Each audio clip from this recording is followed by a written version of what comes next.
Looks good.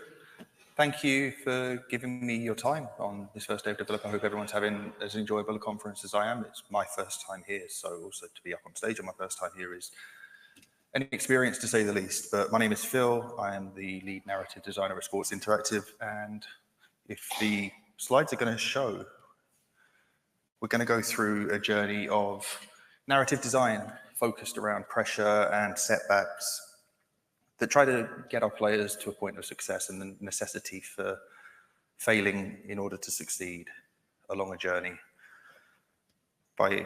through using emergent narrative devices and storytelling to get us there. So if you'll indulge me for a few moments, some of you may be more familiar with the studio, with Football Manager than others. Sports Interactive are the makers of Football Manager, and since 1994, we've been creating these immersive parallel gaming worlds that let our players live and breathe their passions. We're the leading developer of sports management simulation titles, of which Football Manager is the headline title. We've also got Football Manager Console and Football Manager Mobile. We are multi-platform from PC to mobile to Apple Arcade to Switch, everywhere in between. We are a global audience of more than 10 million players. We localize into 20 plus languages across all of those platforms. And we are, at its heart, a game that lets our players live an alternative reality in charge of either their favorite football team or one to tens of thousands from around the world.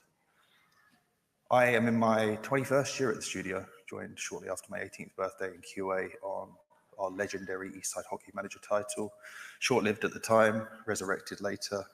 It would mean the world to me if anyone in this room looked it up and played it, because I am Eastside for life. Moved on to the Football Manager project in 2006 and spent most of the time since in the script writing capacity. But as I'm sure most of you know, in a small to medium-sized company, the more you can do is beneficial to everybody. So I've dabbled in coding, programming, licensing software, licensing and asset management, very heavily focused on the localization pipeline with all those languages we work towards. For the last 4 years or so, I've moved closely into the design discipline, and the last 15 months or so have been spent in the position of lead narrative designer, which is what I'm here to talk to you about today. We're going to talk about emergent narrative design in Football Manager, which is a huge sandbox game with endless possibilities, and some of the challenges that we face in designing how our players interact with that. How do we deliver compelling narrative journeys to a diverse audience with literally millions of potential events and outcomes? And that's just within each experience, let alone the tens of millions across everyone's experiences.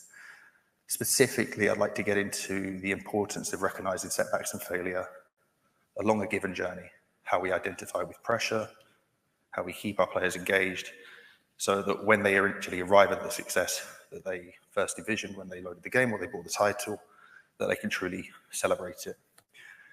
And we do that with going through our narrative foundations that we've codified as a team, how and why we design FM in the way that we do, the concept of the pressure on those players, and how do we turn those setbacks into success. And in half an hour or so's time, hopefully you'll understand a little bit about the importance of choices to us and to me, and therefore maybe to you in the work that you do, the role of pressure and antagonists in a world centered around protagonists, and the overarching value of emergent narrative as a rich storytelling device. So onto the narrative foundations, which I've listed there as authenticity, accessibility, discovery, and voice. Like I said, we spent the last year or so formally codifying these, but we spent 25 years of game making, living and breathing these. And so they're important to underpin the work that we do and to evaluate our design. Authenticity is important because we are primarily a simulation title that tries to replicate the real world of football in your parallel world. You have to recognize what happens over here and make sure that it feels believable and understandable over here. It's quite connected to accessibility in a way, because we want to make sure that the people who play our games are able to do so no matter where they're from, who they are. And that reaches beyond the technical accessibility side of things, so different. There was a talk earlier for colleagues talking about colorblindness and inputs and various things like that. That's one level of accessibility. But in terms of narrative design, we're talking about the worlds that we build, the language that we use, the words that we use to make it a welcoming place for our players to feel safe and able to explore and able to discover, because the discovery pillar is particularly important in narrative sandbox games with huge worlds. We want to satisfy their curiosity to explore. We want to scratch the itch, and we want to be generous with our worlds. And the pillar of the voice that we use communicates that. When to be playful, when to be sober, when to be serious, when to be controversial.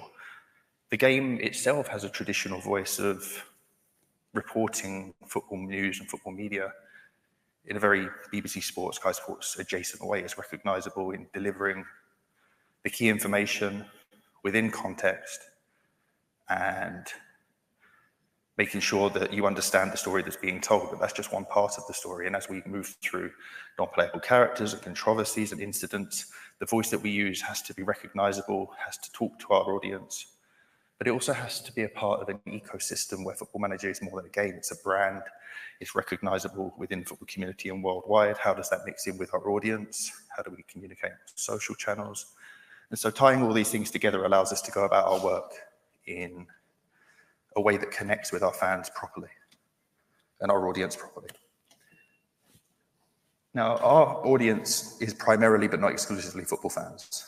And understanding your audience, and therefore for us, understanding football fans is paramount to telling successful stories that resonate with them. Football fans are incredibly partisan.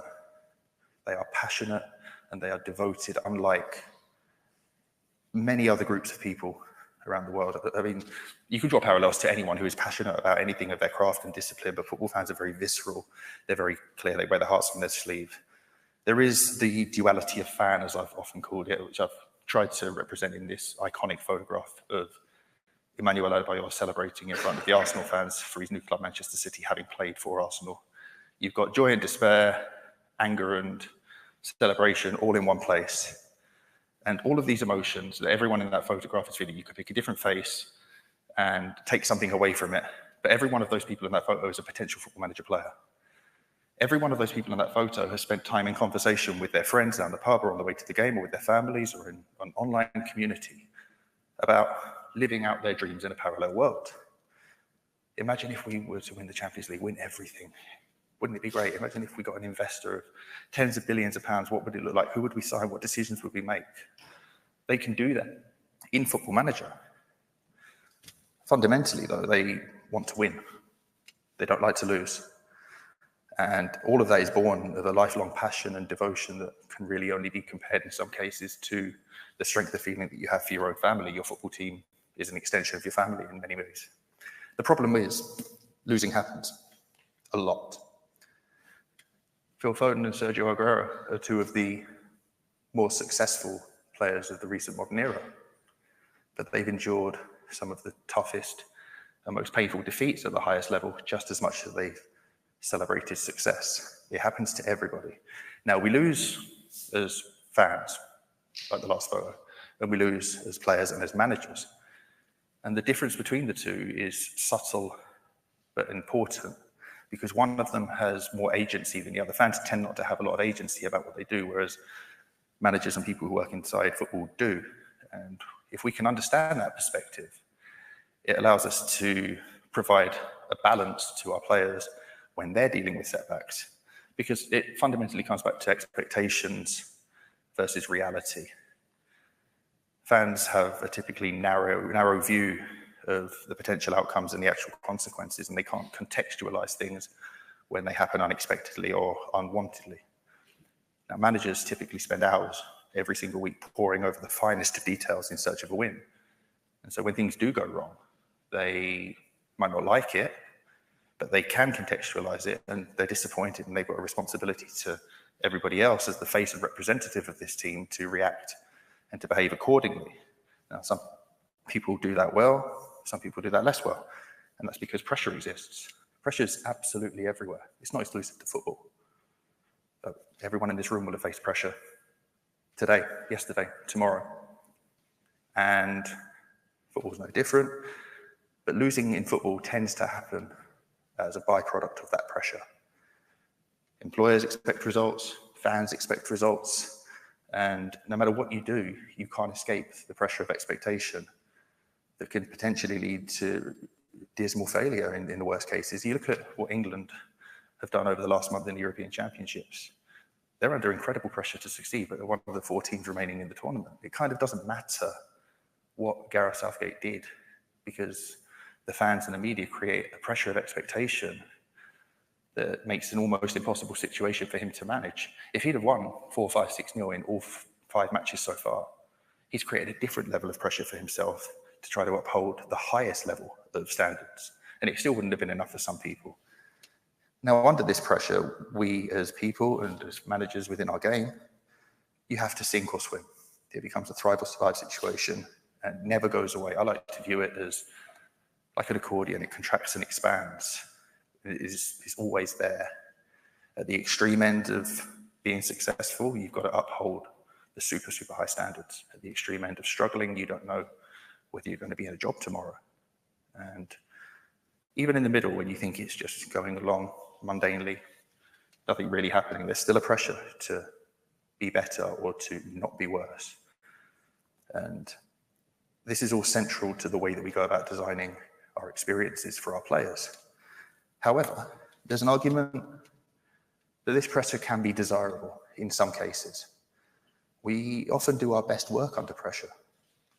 We're all in an industry where pressure is incredibly high at certain points during our development cycles. And it's in those moments where we have to deliver that we often produce our best work. And when we do that, the validation that we get at the other end of it makes everything worthwhile. If you can deliver something that's quality, that represents you, that you know you've put your blood, sweat, and tears into, and that your audience or the people that you're working for can really celebrate. Now, that's part of the cost of winning.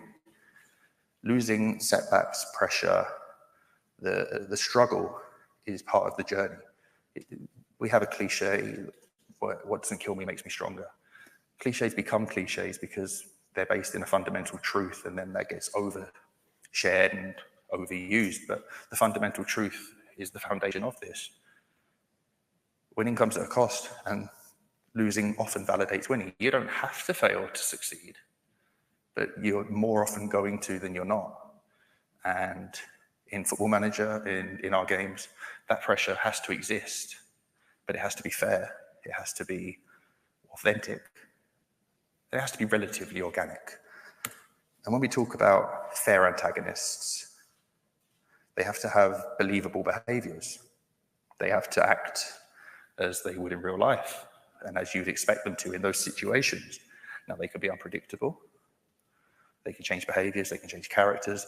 They have to be grounded in a reason for doing so. When I said real life, you can have a complete fantasy game, a fantasy world where you're creating characters who have nothing in common with the human race and the experience that we understand. And they can behave as you want, but they have to be validated in a reason for acting like they do. If you can deliver this properly, you're then able to provide a balance of a challenge versus your player's skill level to help them identify and overcome this new development that's now in their way of trying to succeed, and to ultimately help them along their journey, because that's what we're trying to do. We're trying to get them to the point of celebration, of success, and that might be a game that has a finish point where you complete the game, or it might just be celebrating moments along the way. But if you skip these steps, and if you introduce truly random pressures and obstacles in a game where they're not warranted, you can have a game that's purely based on chaos, where anything and everything can happen, and that's fine. But in an environment like Football Manager, if you introduce random events with no context and without reason, you're at risk of losing your players or annoying them and ultimately having them switch off from the game. We've heard a lot of criticism in our 30 years as a studio about, this is unfair. I haven't changed anything and now I'm suddenly losing. This is a bad random seed event. We've heard all of this criticism, some of it more valid than others, but ultimately you don't want your players to be feeling that something's happened and they have no agency to be able to address that and to move on and become more successful. And that's where narrative designers come in, or I like to think so anyway. Narrative design is, as people far more illustrious than me mentioned in a talk earlier today, it's a discipline that has only recently gained the recognition perhaps it deserves and may have been hidden away under the talents and skills of a writer, including myself. I've spent 20 years in the studio, mostly in a writing capacity before we've evolved into recognizing that narrative design is at the heart of what we've done for all of that time. We do what we do so that we can tell stories that allow our players to see their journey unfold. And we capture that internalized narrative that we all create from the experience that's unfolding on screen, that we develop ourselves in our imagination and our world, and we feed that back into their game experience. If we're clever, we can provide the right hooks and right information and right events that speak to them and that connect with that internalized narrative. And that creates a really, really compelling game loop. And ultimately, everything we do is player-centric. It has to be. Even if it's not a game, you have to be audience-centric. You have to serve your audience and understand exactly what they want from your experience, their way to truly satisfy them. We want to do it to empower our players to live and breathe the game the way that they intended.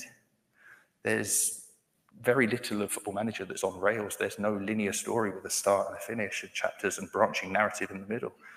We've got a timeline and a calendar and a world of possibilities beyond that. But if we can provide appropriate guidance, and if we can make sure that we tell each individual story their way as they see it and keep them going during the times of these struggles, that speaks to them and their particular experience, that's going to work. If it's too generic and if it doesn't land, the story is worse for it. So, how does Football Manager create pressure organically? From the very first moment that you choose a team to manage, you've brought upon some level of pressure. If you choose to manage at the very, very top of the game, your Manchester Cities and your Bayern Munichs and Real Madrids, you've got that spotlight on you as fierce as it can be. There's that immediate pressure to succeed. You run through 50 countries, 100 plus leagues, tens of thousands of teams to the very other end of the footballing pyramid globally. You might think that an inconsequential team you've never heard of has no pressure, but they have their own pressure. You may not have the resources to succeed.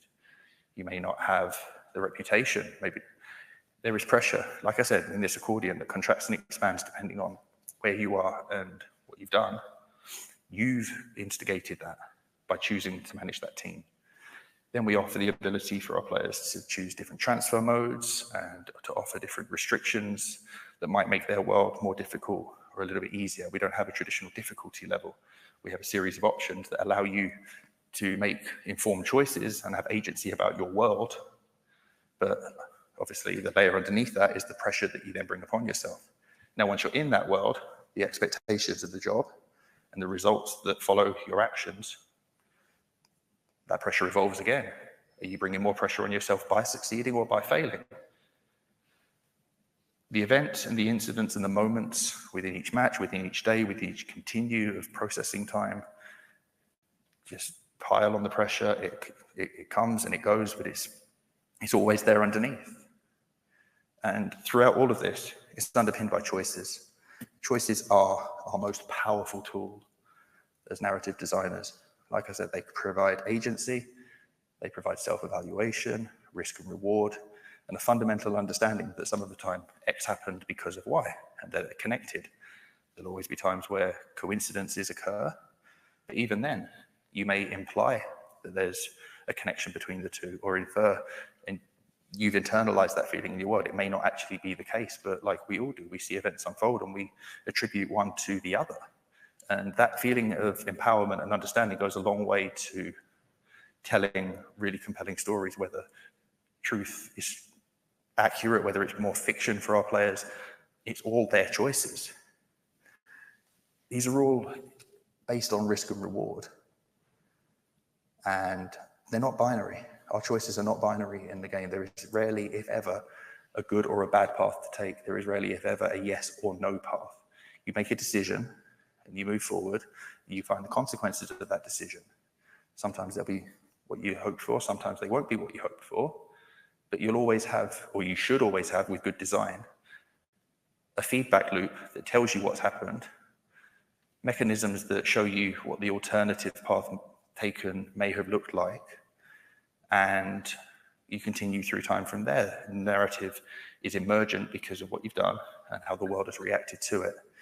With seeding emergent narrative, you have this event that you can call back at any point and refer to along the journey. We've got numerous possibilities from just one small, insignificant choice as it may have seemed at the time, that can then suddenly blossom into a tree full of endless situations that you may have encountered. And I'm going to show you some of the choices that we've got as a demonstration of what I'm talking about. So in this screenshot, I am being offered the job of Queen's Park Rangers manager, and they've outlined what they expect of me now and into the future. Now, I could simply accept that as a negotiation, and that's a choice that I've made. I've agreed to work under their conditions. That's the pressure that's delivered to me. It's an explicit choice to say, yeah, fine, go for it. I can also negotiate and say, I don't want to sign players under the age of 21 for the future. That's not going to work for me now. I'd like to have a different approach in the transfer market and sign players who are a little bit older and a little bit more experienced. Now, depending on my level of notoriety, of renown, and my level of success, they might be more willing to negotiate with me, and therefore I get my way. And that's a different path I've taken. I've introduced that pressure myself by saying, no, I'm not working to your conditions. I'd like to work to mine. We can do this with pretty much everything on screen there. And the more agency we give our players to try to run their club their way, there's still pressure and choices, but now you're able to contextualize them within your own frame of reference of what you want to achieve, and then it's up to you to deliver. Once you've taken that job, or once you're in a job, you're going to face plenty of interaction with the media. We've got press conferences around every match, around new signings, around different events. And how you talk to the media then reflects differently on how the world perceives you. I'm asked if I'm excited to be the QPR manager, or how does it feel? You'd expect me to be quite positive and celebratory about that, and then that immediately builds confidence from my employers and from my fans, and it creates a good feeling. But what if I was to be a little bit more reserved or cautious or dubious about taking this position? How does that change the perception of me within the world of football? How much pressure does that bring to me, and does that potentially put me further behind on my desired road to success? Every match, we are able to pick a team, put it into a formation, make choices about who replaces who. What are we going to do about our opposition players? How are we going to try to nullify them to make us have a better chance of winning? How attacking or defensive are we going to be? There's dozens and dozens of micro choices ahead of every match, and like I've said, some of them may seem inconsequential in the moment. You might not want to show one of their midfielders onto their weaker foot because you think it doesn't really matter, but if that player then happens to perform well against you, wins for the opposition, you lose.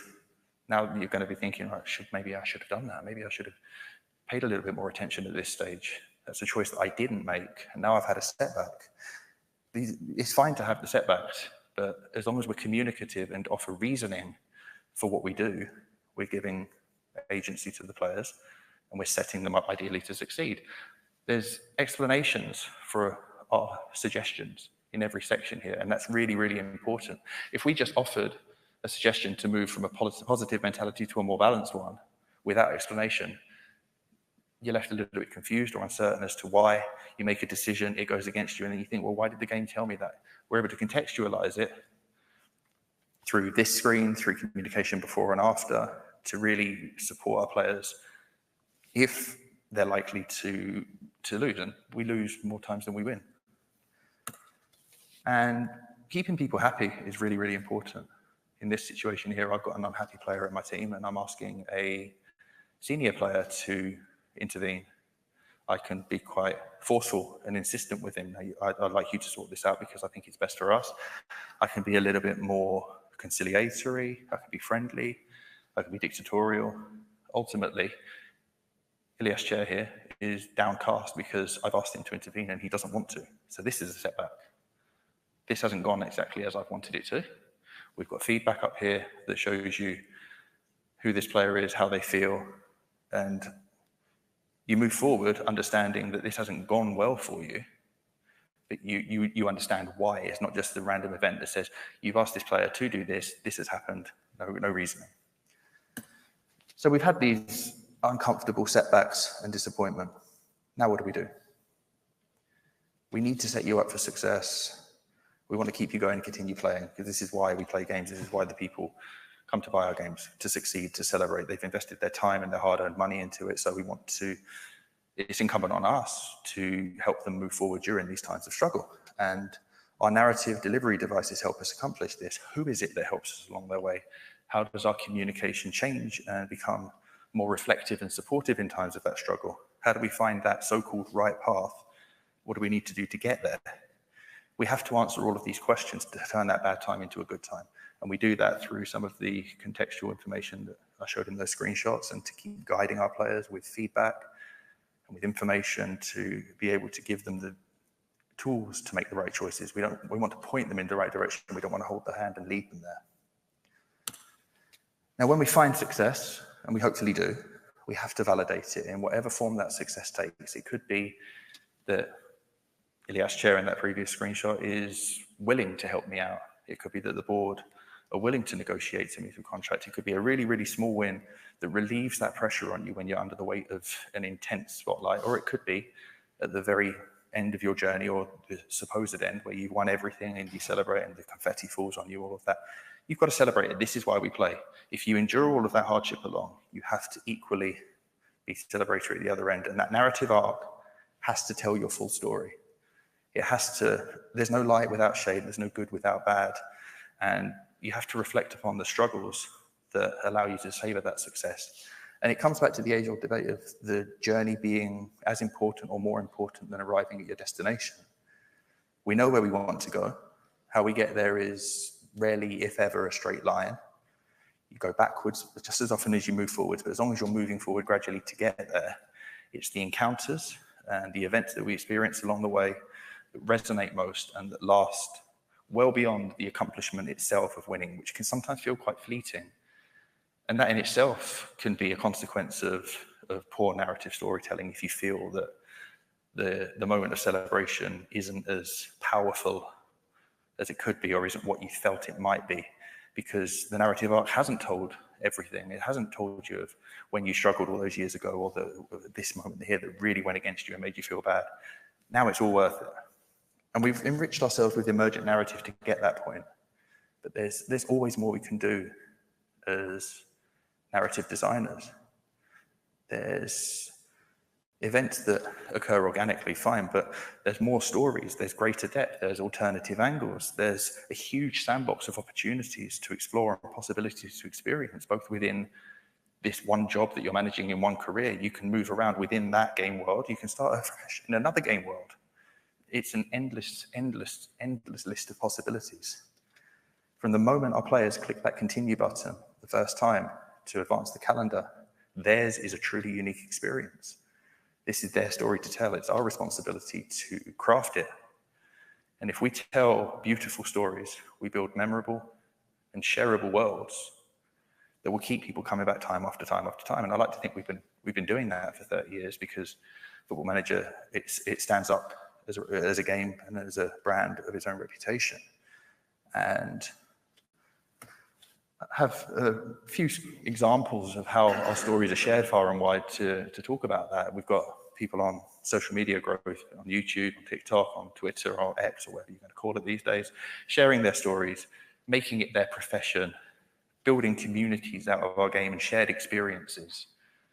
It's a really poor screenshot here, but this is the Football Manager stories on our community, which has been in place for more than 2 decades. People will write about their stories, sometimes in a typically diary journal form, just day by day, explaining what they do. Some people have turned theirs into proper works of literary prose, expanding that emergent narrative that comes from their FM experience and building tales and stories of lore, of real life experiences. It's a really fascinating thing to read sometimes, the quality of experience that people can create from seemingly insignificant events in a simulation title.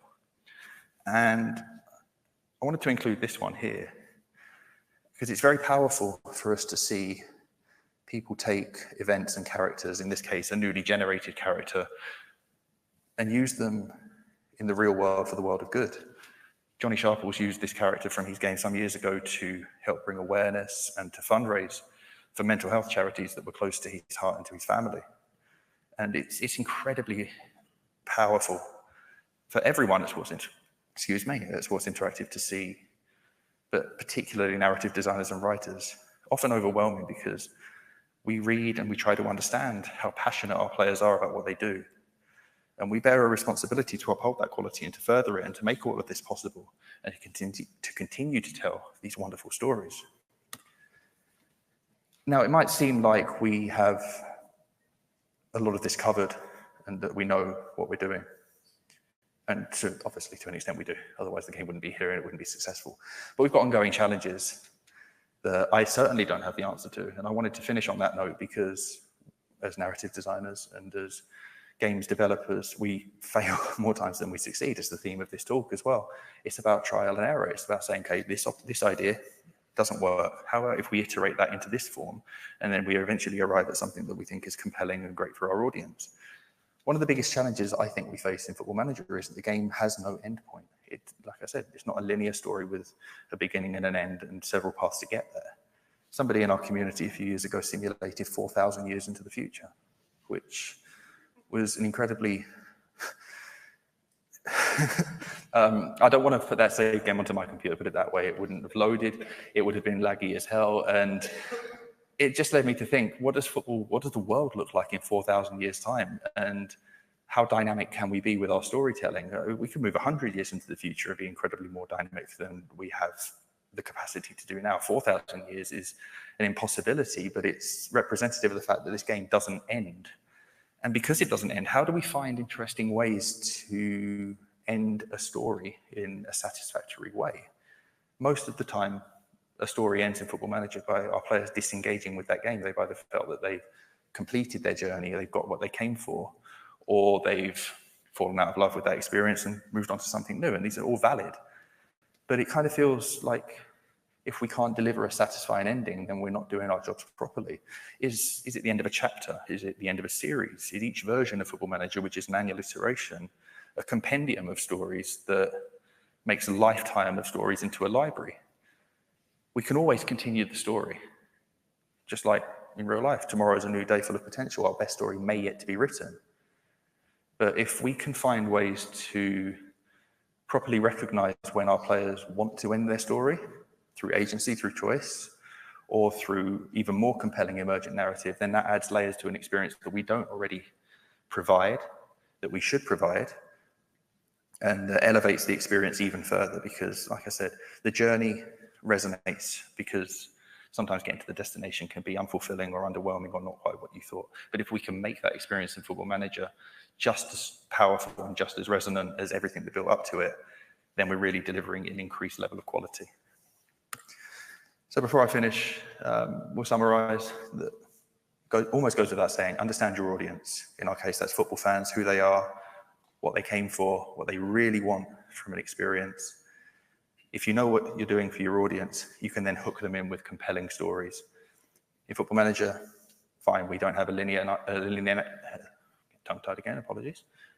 narrative, but we have a world of emergent narrative that is based off their actions. It's empowering, it's incredibly fulfilling. If you can see this internalized narrative in your head, if it unfolds on screen, it creates that compelling loop that keeps you coming back time and again. And throughout every journey, real life, in video games, in Football Manager, you're going to have setbacks, you're going to fail. It's about how you get up from that. It's about who helps you. And in our case as designers, helping our players along that journey to recognize the setbacks, to find the right way to succeed. And I don't think you can succeed in most games without those setbacks and those failures. Those are the opportunities to educate, to upskill, and to keep your players going and get them to where they want to be. Thank you very much for listening. I will happily take any questions if anybody has any, but I appreciate your time. Thank you.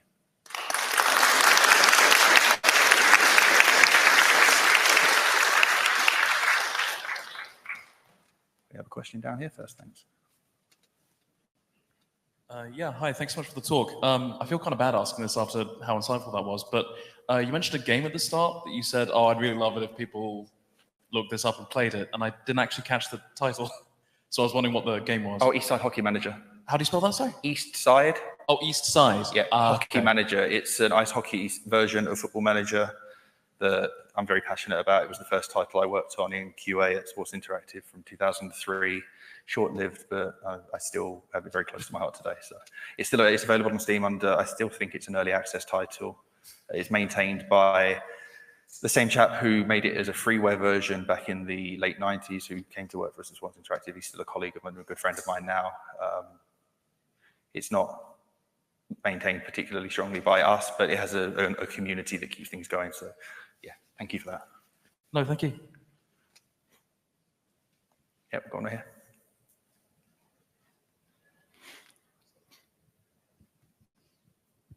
Hiya, you were talking about sort of emergent narratives and the importance of story arcs, and I was wondering, sort of with your systems, how much, like, do you ever put your finger on the scales of like the loss to win ratio? So, you know, if a player has a streak of kind of bad luck, because I assume the choices fundamentally come down to a dice roll that you can fiddle with by making your choices.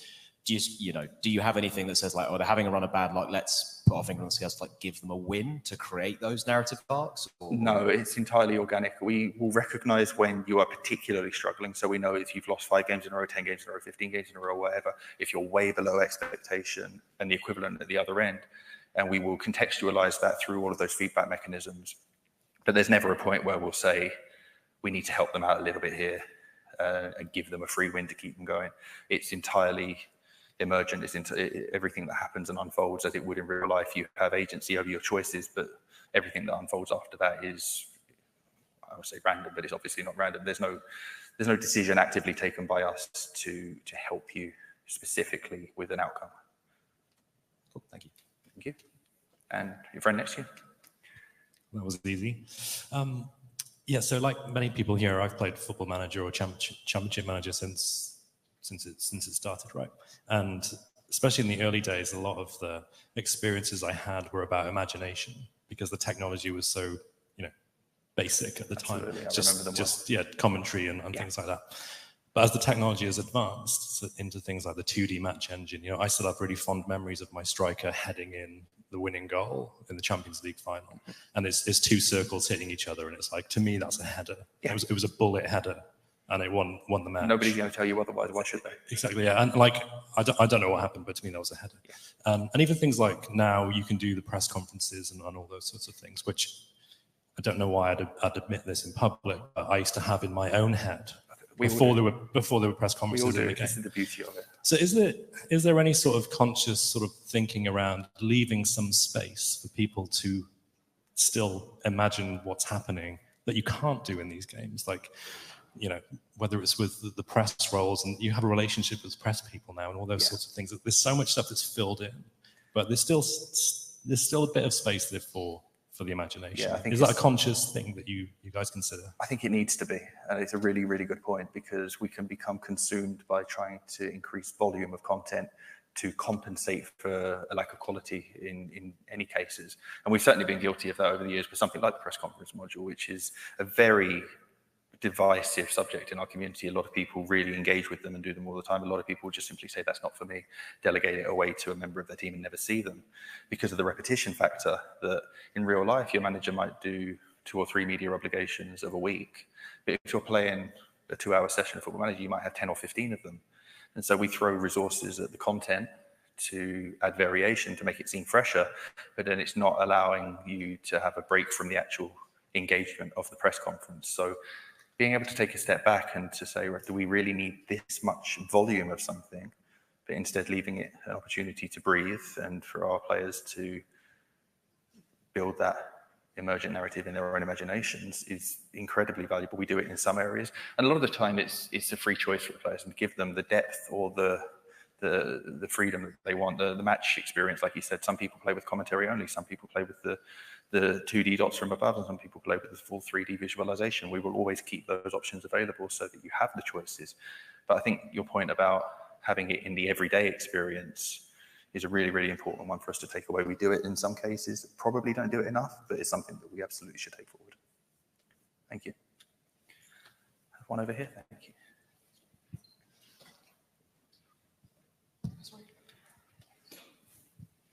So I'm quite curious about this situation which just got brought up, which is the situation where a player is doing particularly badly. You know, maybe they've had a run of bad luck or something.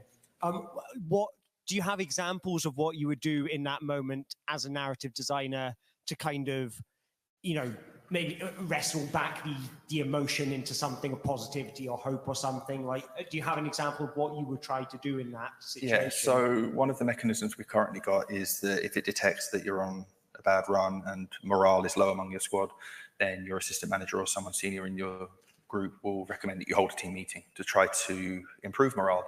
And morale is an incredibly powerful tool in our game. Happy people are successful people, and so on and so forth. But if you hold that team meeting, you're then able to talk to your players about recognizing that things aren't going well. What can we do about it? Stay the course, keep going. Don't let your heads get down. But again, it's not a yes or no choice in there. You've got a range of options to communicate to your players. If you pick the right option, they're going to react in a positive way, uplift the mood, and then you might have a slightly increased chance of winning in the next match because your players are now happier. You make the wrong choice, it just falls off the face of the earth. You're probably going to suffer even more, and you may have lost the dressing room, at least for that moment. So that's one example of what we do. We obviously try to signpost in a few ways, a bit more feedback, a few more recommended changes, just different things that you can try to get yourself out of a slump. But certainly the focus in the first instance is on keeping your players, your non-playable characters, happy in search of success. So just if you don't mind me please. ask you follow-up. So is that very much that you're trying to feedback sort of it's a mechanics space. You're trying to sort of feedback some greater understanding or influence over the mechanics rather than the framing of what's going on in terms of your storytelling. Does that make sense to the question? Yeah, I understand what you're trying to say. So we obviously have to present everything diegetically and within the world that you live and that you operate in. So we won't explicitly say that morale is important to success and therefore try to keep your players happy, but we will imply it through communication. Holding a team meeting is really important to keep the players' morale up in search of a win. It's a really good time to do this because right now they're really struggling. We're not in good form.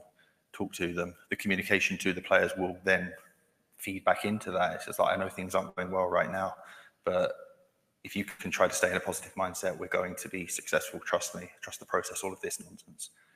But we have to contextualize it within our world, but hopefully we're able to communicate that there is a mechanic underneath that you're working towards by acting in this way.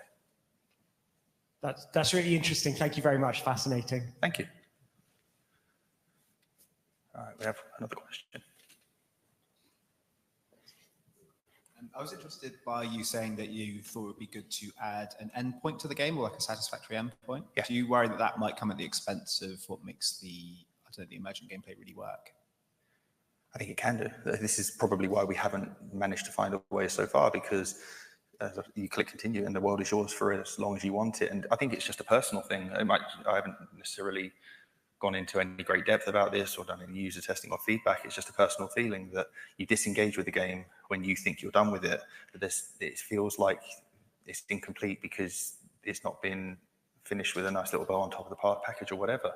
So it's definitely something to explore, but you have to strike that right balance between the emergent narrative that exists and forcing an ending when the interpretation might be otherwise. It's like I said, it's part of the ongoing challenges that we don't have answers for, but it's something I'm really excited to explore. Thank you. Yeah, I actually kind of wonder, I think a lot of emergent games are wrestling with this, and perhaps when someone invents a solution, we might see a big wave of change across them all. So yeah, maybe it'll be you. Whoever does it, I'm sure there'll be, I'm not sure you can actually achieve it right now, but anyway, it'll be like the Holy Grail. Perfect. One last question. I think I've got 1 minute to go, but yeah, I'm happy to take it. Yeah, go. Yeah, I'll be quick, just to harp off what he said as well. For like an ending, have you looked at maybe like roguelike elements? Because like games like Hades, of course, they don't really have an ending. You have a final boss, that is the ending. But then you go and you repeat that ending over and over again, and you can technically leave whenever you want. So maybe that's something like that I could see in Football Manager, like maybe the Euros or the World Cup is that roguelike ending, and you can do it multiple times, but also leave at any point. Have you like kind of explored that area? I haven't, but it's an interesting thing to consider. Absolutely. Appreciate that. Well, thank you. Thank you. I think I'm out of time now. So once again, I really appreciate your time this afternoon. Have a lovely evening, whatever you do, and the rest of the conference. I hope it goes really well. Thank you.